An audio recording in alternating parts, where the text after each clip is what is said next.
नमस्कार, स्वागत है आपका अपने चैनल दैवज्ञ में। मित्रों, आज का हमारा विषय है वक्री ग्रह और उसका मानव जीवन के ऊपर प्रभाव क्या पड़ता है। ये आज की चर्चा का मुख्य केंद्र है। तो आइए शुरू करते हैं। वक्री ग्रहों का मानव जीवन पर प्रभाव। जैसा कि हम सभी जानते हैं कि इस पृथ्वी पर प्राणी मात्र पर 9 ग्रह, 12 राशियों और 27 नक्षत्रों का गहन प्रभाव पड़ता है, जिन्हें हम ग्रहों की मूवमेंट से दशांतरदशा के माध्यम से देखते हैं। अब प्रत्येक ग्रह की एक निश्चित गति होती है जिस पर चलकर वो सूर्य की परिक्रमा करता है, परंतु कभी कभी ग्रह की ये चाल विपरीत होती हुई दिखाई देती है। ये पृथ्वी के परिप्रेक्ष्य में है। हालांकि ग्रह अपनी गति से ही चल रहा है, लेकिन हमें ऐसा लगता है पृथ्वी से कि जैसे ग्रह जो है वो उसकी चाल में फर्क आ गया है। तो पहले जो है ग्रह हमें महसूस होता है कि वो मंद गति से चल रहा है, फिर वो एक बिंदु पे आकर लगता है स्थिर हो गया, और उसके बाद में लगता है कि ग्रह जो है वो उल्टी चाल से चलने लगा, जिसको कि हम ज्योतिष में वक्री ग्रह कहते हैं। तो अभी ग्रह वक्री होने की स्थिति में अपने से पिछले भाव को भी कवर कर लेता है, उस पर असर डालता है। इस प्रकार ग्रह जो है एक से अधिक भावों को अपने प्रभाव में ले लेता है। अब यदि वक्री ग्रह अशुभ है तो वो और भी ज़्यादा अशुभ हो जाएगा, पापी हो जाएगा। और यदि ग्रह शुभ है और शुभ होने के बावजूद भी कुंडली में अगर वक्री हो गया है तो वो अपना शुभत्व खो देगा। मगर एक विचित्र बात जो नोट करने वाली है, ध्यान देने योग्य बात है कि जो ग्रह जन्म कुंडली में वक्री है, जब वो गोचर में वक्री हो तब भी, और जब वो दशांतर दशा में आता है तब वो बेहद प्रभावशाली ढंग से कुंडली में प्रभाव डालता है, फल देता है।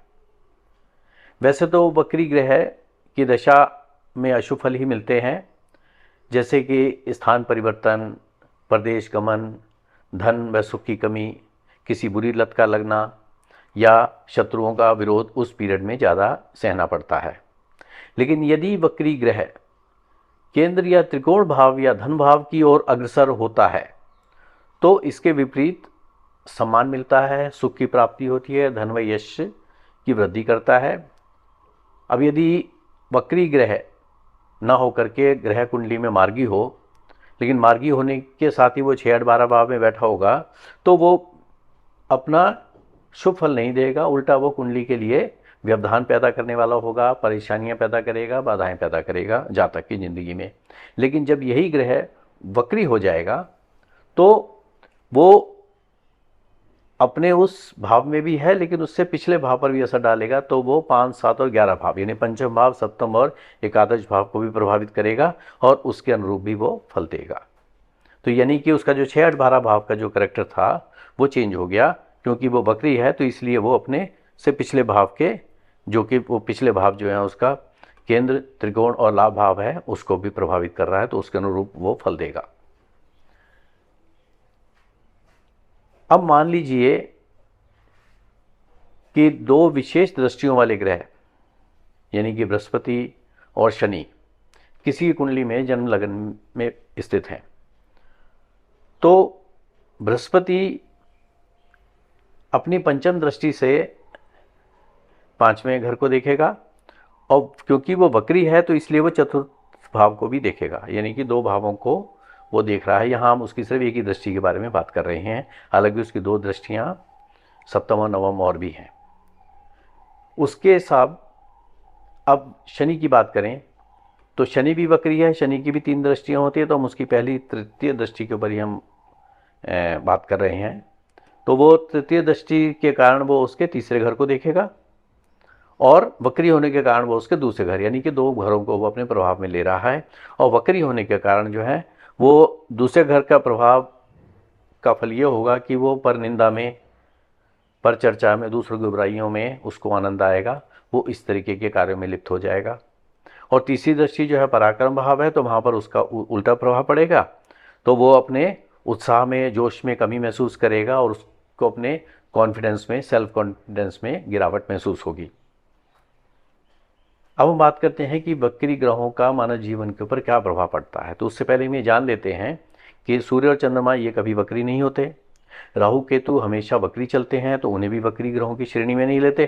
तो इस प्रकार ग्रह जो है वो, ये 4 ग्रह सूर्य, चंद्र, राहु, केतु, इनको हम वक्री ग्रहों की श्रेणी से हटा देते हैं।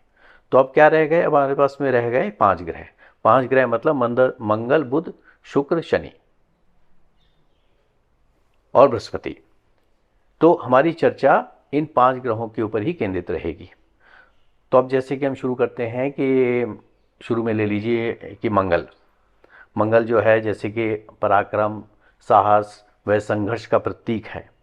लेकिन जब ये वक्री होता है तो इसके यही गुण अवगुण में परिवर्तित हो जाते हैं और जातक इंटॉलरेंट हो जाएगा, असहनशील हो जाएगा, अत्यधिक क्रोधी हो जाएगा और उसकी क्रिएटिविटी जो है डिस्ट्रक्टिव नेचर की हो जाती है। और अपनी दशा अंतर्दशा में जातक का वैर विरोध यहाँ तक बढ़ जाता है कि वो मुकदमेबाजी तक पहुँच सकता है और उसको अग्नि का भय भी होता है।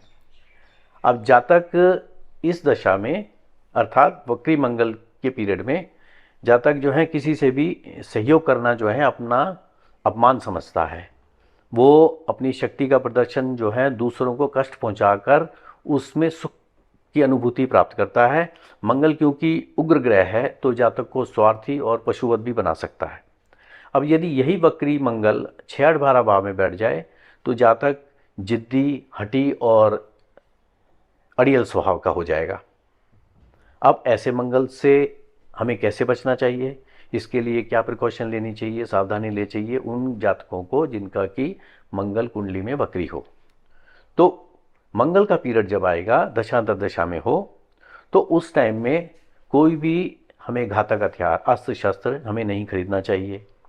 मंगल के पीरियड में, वक्री मंगल की बात कर रहे हैं, तो उसमें जातक को घर में भी कोई घातक हथियार, अस्त्र शस्त्र नहीं रखना चाहिए। उसको इस पीरियड में गृह प्रवेश नहीं करना चाहिए। ऑपरेशन और सर्जरी ना कराए, मतलब किसी तरीके की सर्जरी जो है वो इस पीरियड में उसके लिए नुकसानदायक हो सकती है। कोई अगर वो मुकदमा प्लान कर रहे हैं तो इस पीरियड में मुकदमा भी नहीं डालना चाहिए। और वक्री मंगल के गोचर में हमें विवाह को भी अवॉइड करना चाहिए, क्योंकि मंगल जो है एक कमिटमेंट है और वक्री होने का मतलब है कि उस कमिटमेंट से मुकर जाना। तो मतलब छल, कपट, धोखा, ये जातक को मिलने की संभावना रहती है।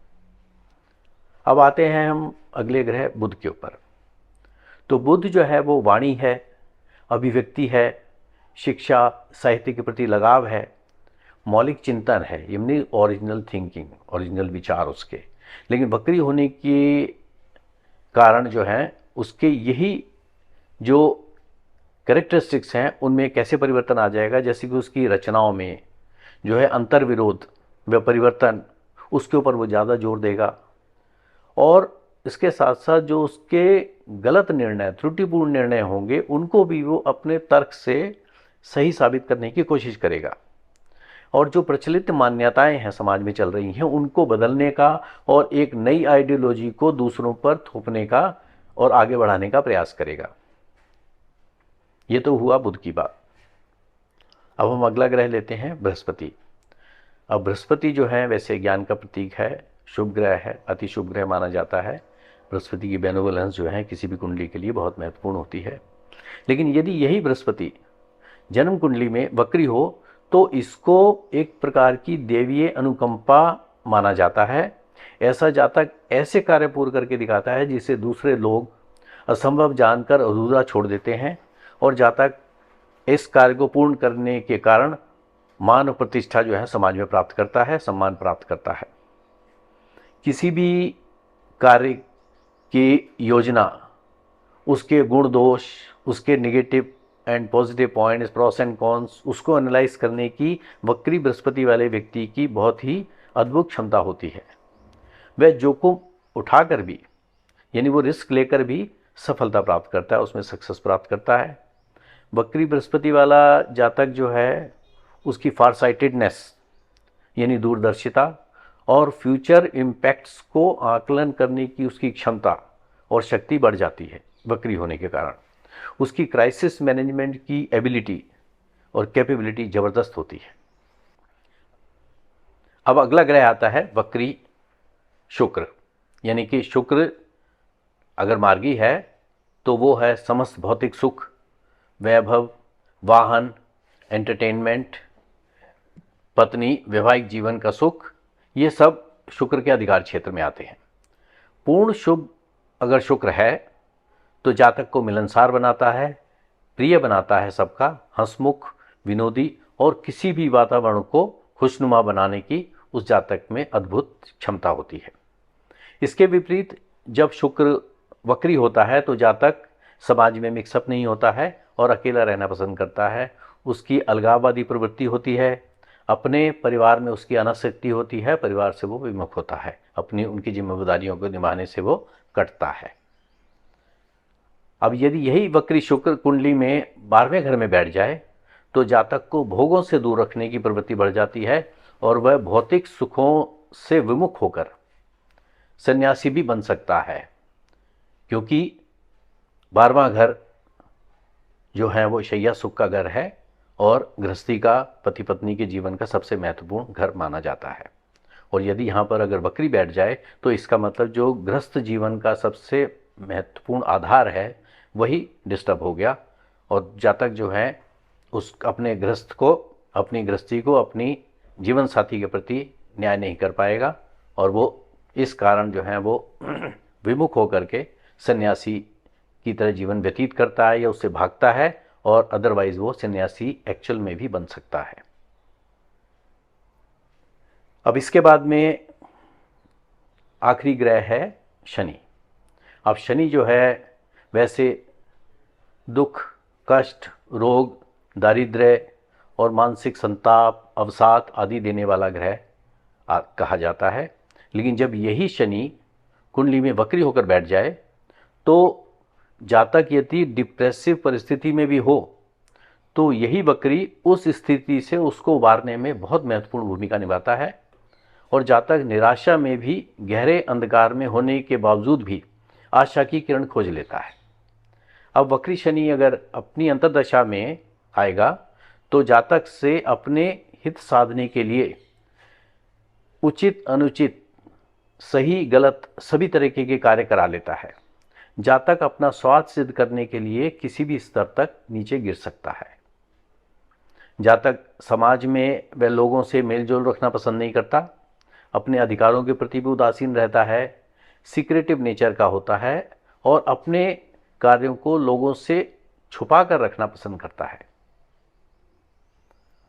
तो मित्रों, आज थी वक्री ग्रहों पर एक छोटी सी चर्चा और उनका मानव जीवन पर प्रभाव।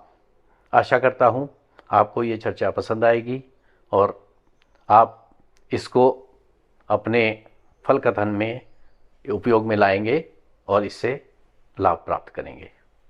धन्यवाद।